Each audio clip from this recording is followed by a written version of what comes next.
One of the great challenges in any business environment is the tension between the strategic and the tactical. The principle of a matter versus the practicalities. The way things could be, or perhaps should be, versus the way things are. The ethics versus reality.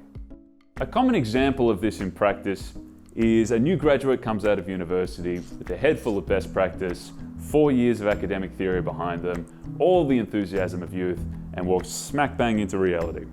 They enter into a business environment and start talking about the way things should be done, or could be done. Best practice, we're going to make things sustainable. We're going to make things fully participatory in our stakeholder management process in the best possible, most intuitive, most constructive way we can. And immediately start to run into the pushback from those with a bit more experience along the lines of, that costs money. And it's going to take a huge amount of time.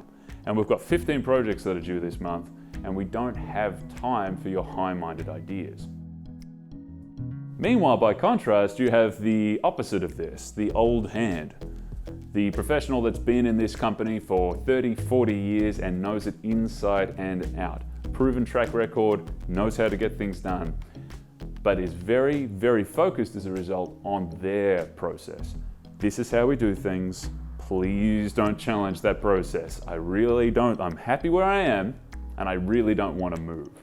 The problem with this is that both of these things are real. If you can't account for the practicalities of a situation, you are going to consistently bash your head against the wall and wonder why you're failing all the time. If you can't pay the bills, if you can't bring in new clients, if you can't get the proper materials and make things efficient, you're not going to stay in business. But by the same token, best practice is best practice for a reason. Why shouldn't we behave like this? Why aren't we behaving like this? This is demonstrably a better way of doing things. So why aren't we doing it? And because these things are seen as being in conflict with each other, we have a constant tension and problem between the two. How can they both be real and also be in competition with each other? We need a better approach. A standard example of this comes through client management. The client has expectations and we want to deliver a good quality product. The better quality of the product, the better our reputation, the happier the client is, and the higher the chance of future work. But we also have to get things done. We have time limitations, material limitations, we have staff limitations, we have willpower limitations. If you can't get people on board with the project, you're going to find it very difficult to deliver the project. And obviously we have cost limitations. How do you deal with this in a professional environment? Well, you negotiate between the two.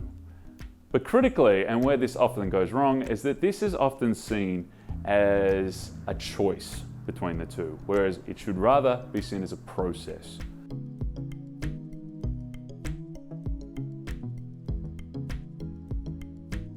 All too often, this process is seen as a success or failure state. Complete success or complete failure. We tried something better, and it either worked, at which point great, or it didn't, at which point we'll never try it again. And consistently I hear this refrain whenever I go into a business that, yeah, we tried to do diversity and inclusion once, we tried to do sustainable design once, we had an organics recycling program at one point, it didn't work, and so we're never doing it again. Understandable, but in and of itself, a failure. If this is instead seen as a progress over time, we start to see that every step is a step. Progress as opposed to absolute victory versus absolute failure.